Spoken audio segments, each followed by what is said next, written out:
So the Dallas Wings have announced right here. The Dallas Wings made franchise and WNBA attendance history with a pair of games at AA Center in downtown Dallas last season.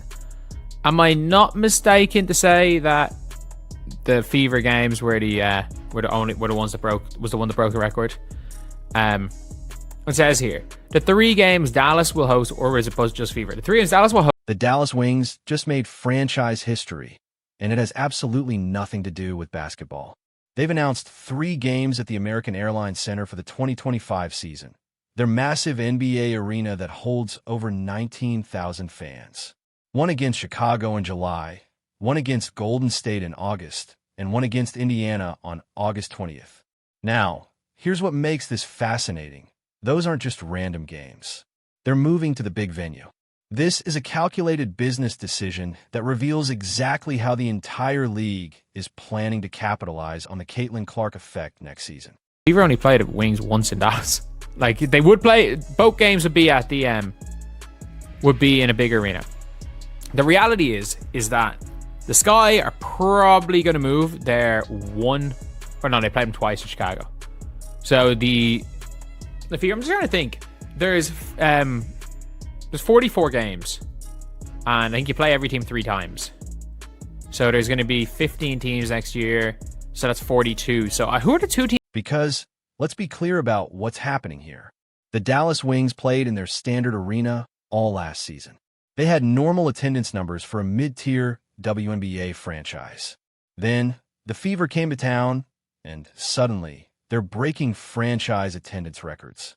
Not because Dallas had a better team, not because they had a star player drawing crowds.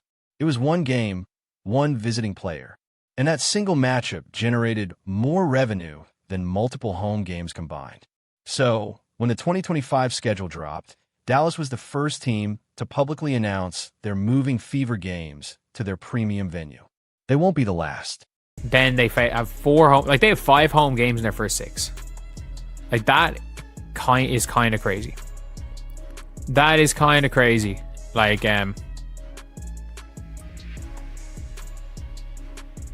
you've got this right here, and then Golden State. So do they have any they obviously have this game between the 5th and the 12th of July, right before their long trip west. Here's where the schedule structure gets interesting. With 15 teams next season, the Fever play 44 total games. That breaks down to playing most teams 3 times, twice at home, once away, or vice versa. But there are 2 teams they face 4 times, and one of them is Atlanta. The Fever traveled to Atlanta twice in 2025. And if you know anything about the Dreams Arena situation, you know exactly what's coming. They share space with the Atlanta Hawks. They have scheduling conflicts. They have access to State Farm Arena when the Hawks aren't using it.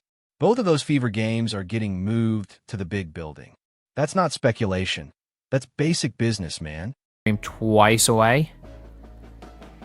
So, the Dream absolutely... Oh, they played the Dream 4 times. That's one of the teams they play 4 times. So they played the Dream twice away, and the Dream will absolutely be a team that at least one of them is going to be in the big arena due to quote-unquote scheduling conflicts. So, the Mystics obviously are going to do it. Vegas might put them in a big arena for at least one of those games. Like, it's 2-1. Now, look at the road schedule from Indiana's perspective. They only visit Phoenix once. They only go to Seattle once. Single trip to Golden State. 1 game in Connecticut. For the vast majority of WNBA cities, the Caitlin Clark Tour is making exactly 1 stop. That fundamentally changes the economics compared to last season. When you're guaranteed 2 or 3 home games against the Fever, you can spread that revenue across your season ticket packages. You can absorb 1 game into your normal pricing structure. But when you only get 1, when it's literally your only opportunity to capture that audience, every single team is going to maximize that revenue opportunity. And that means bigger venues. You're going to be able to see the Indiana Fever, and that's one of those good things, is that even though they will get close to or sell out these big venues, it's not like it's going to be anything like crazy like it used to be. So if you want to see Indiana, you can go see Indiana, which is genuinely a positive thing for the vast majority of fans. But obviously Dallas already being the first team to announce it, that they had to do it, checks out. And this is just my personal opinion. I'm going to talk about this in our video, but yeah, Dallas aren't trading for injuries. you're going to be able to see the Indiana Fever. And that's one of those good things. Even though they will get close to or sell out these big venues, it's not like it's going to be anything crazy like it used to be. So if you want to see Indiana, you can go see Indiana, which is genuinely a positive thing for the vast majority of fans. But obviously, Dallas, already being the first team to announce it, had to do their checks. And this is just my personal opinion. I'm going to talk about this in our video. But yeah, Dallas aren't trading for injuries that Minnesota already showed us the blueprint last season. They offered half-season ticket packages that specifically excluded the 2 Fever games. Those games were sold separately at premium prices. Fans who bought partial season packages got access to every other home game. But if they wanted to see Caitlin Clark, they paid extra. That wasn't an accident.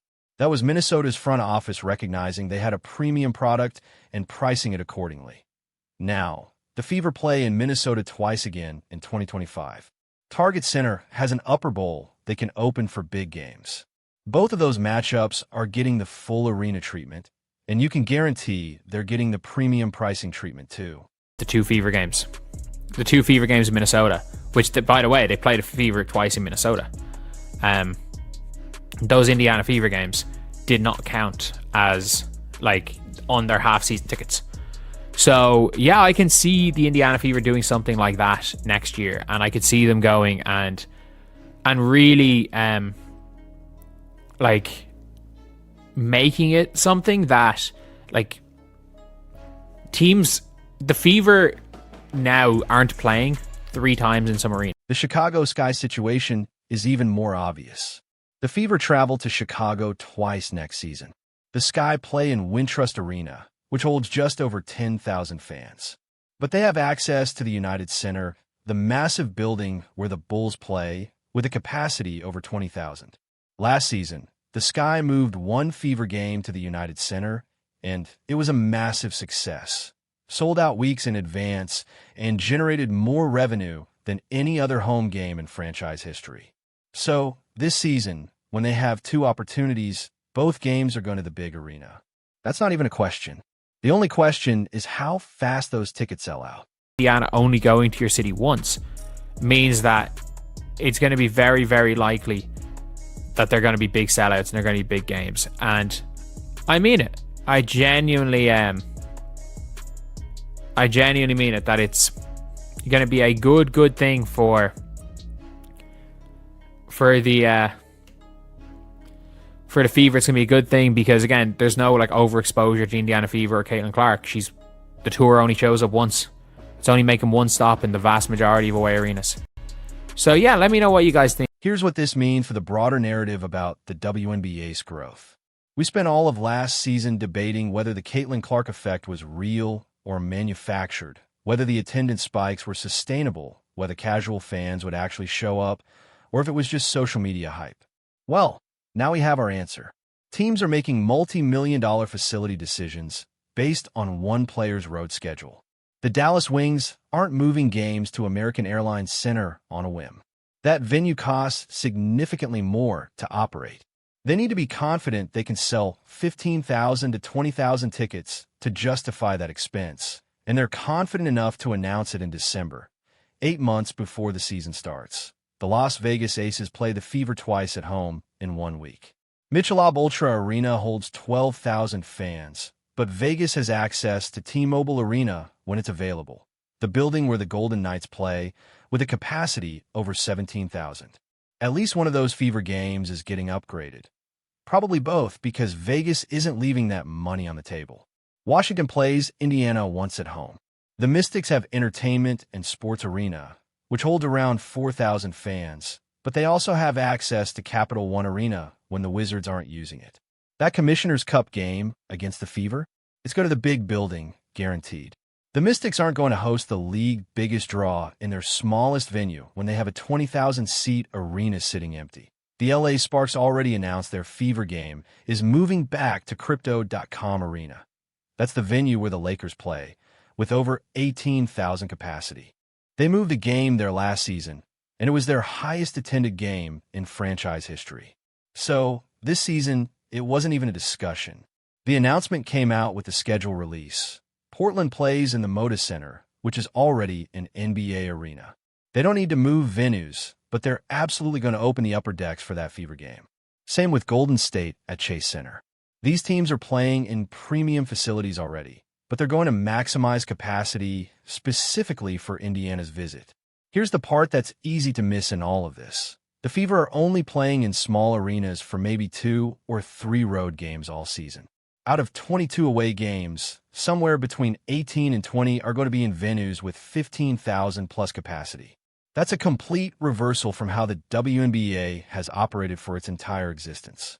The standard model has always been smaller, more intimate venues, 6,000 to 8,000 seats, to keep costs down and create a better atmosphere, avoiding the embarrassment of empty seats on television. But next season, the Fever's road schedule is going to look like an NBA team's road schedule. Big arenas, premium pricing, massive attendance numbers. And here's what's particularly interesting about that. It solves the scarcity problem from last season. If you wanted to see Caitlin Clark play in person last year, it was genuinely difficult. Tickets sold out in minutes. Secondary market prices went through the roof. Casual fans who might have been interested couldn't actually get into a game. That created frustration and limited the growth potential. But next season, with teams moving to venues 2 or 3 times larger than their standard buildings, supply is going to meet demand. If you want to see the Fever play in your city, you're probably going to be able to get a ticket. It might not be cheap, but it'll be available. That accessibility matters for sustaining this moment. The worst thing that could happen for the WNBA's growth would be casual fans getting excited about attending a game, going online to buy tickets, and finding everything sold out or priced at $55 on StubHub. That's how you lose people. But if teams are playing in 20,000-seat arenas and tickets are available at reasonable prices, that's how you convert casual interest into actual attendance. That's how you build a sustainable fan base beyond just the hardcore fans who plan months in advance. The Dallas Wings announcing this in December is also strategically smart. They're giving fans 8 months' notice. Season ticket holders know what to expect. Casual fans can plan ahead. The team can build marketing campaigns around these premium games. And most importantly, it sets expectations for pricing and availability. Nobody's going to be surprised when those tickets cost more than a standard Wings game. The announcement makes it clear these are special events, priced accordingly. What's going to be fascinating is watching how other teams follow Dallas's lead, because right now, Dallas is the only franchise that's publicly announced their arena moves. But we know for a fact that at least 8 to 10 other teams are planning the same thing. They're just waiting for the right moment to make their announcements. Some will probably wait until closer to the season to build hype. Others might announce during their season ticket renewal campaigns to drive urgency. But make no mistake, the decisions have already been made. The contracts with the big arenas are already being negotiated. This is happening across the league, and that creates an interesting dynamic for the Fever themselves. They benefit enormously from this arrangement. Their players get to perform in front of massive crowds on the road. The league gets better television optics with packed arenas. The overall perception of the WNBA's popularity gets reinforced every time the Fever play in front of 20,000 fans. But the Fever also don't see any of that ticket revenue directly. That money goes to the home team. So, Indiana is essentially subsidizing the financial success of every other franchise in the league just by showing up. Now, the Fever obviously benefit in other ways. Increased league revenue eventually flows back to all teams through the collective bargaining agreement. Better television deals benefit everyone. A rising tide lifts all boats. But in the short term, there's a legitimate question about whether the Fever are being adequately compensated for the value they're bringing to road venues. That's a conversation that's probably happening behind closed doors right now between Indiana's front office and the league. The other factor nobody's talking about yet. What happens if the Fever struggle next season? What if Caitlin Clark gets injured? What if the team starts 3-12 and falls out of playoff contention by July? These teams are committing to massive venue expenses based on the assumption that interest in the Fever will remain at last season's levels. But sports are unpredictable. Narratives change fast. If the Fever aren't compelling to watch, Suddenly, you've got teams stuck with contract for 20,000-seat arenas and only 8,000 fans showing up. That's a real financial risk that franchises are accepting. But clearly, teams have decided that risk is worth taking. The upside is too significant to pass up. One sold-out game in a premium arena can generate more revenue than 5 games in a standard WNBA venue. That math works even if there's some downside risk. And honestly, even if the Fever struggle, there's probably still enough curiosity about Caitlin Clark to fill these buildings. Maybe not to capacity, but enough to justify the venue upgrade at SO. Here's where we are. The 2025 WNBA season is going to look fundamentally different from any previous season in league history. The Fever are going to play the vast majority of their road games in NBA arenas in front of 15,000 to 20,000 fans. Other teams are going to generate record revenue from hosting Indiana. Ticket availability is going to be significantly better than last season. And all of this is happening because one player has completely changed the economic calculations for an entire professional sports league. The question now is whether this momentum extends beyond just Fever games. Will fans who show up to see Caitlin Clark also buy tickets to other games? Will teams see attendance increases across their entire schedule? Or will it be limited to just that one premium matchup? That's what determines whether this is a sustainable growth moment for the WNBA or just a temporary spike tied to one specific player. But regardless of how that plays out long-term, right now we're watching something unprecedented that a second-year player is driving arena decisions for an entire league. Teams are restructuring their business models around one road opponent, and it's all happening in December, 8 months before the season even starts. The Dallas Wings made the announcement first, but they're just the beginning. Over the next few months, you're going to see team after team confirm what we already know. When the Fever come to town, it's not just another game. It's the biggest event of the season, and they're going to treat it that way. So, what do you think? Is this sustainable growth for the WNBA, or are teams making a risky bet that could backfire if interest in the Fever declines? Drop your thoughts in the comments. And if you want more analysis on how the 2025 season is shaping up, hit subscribe because we're going to be covering every major development as these arena announcements keep rolling.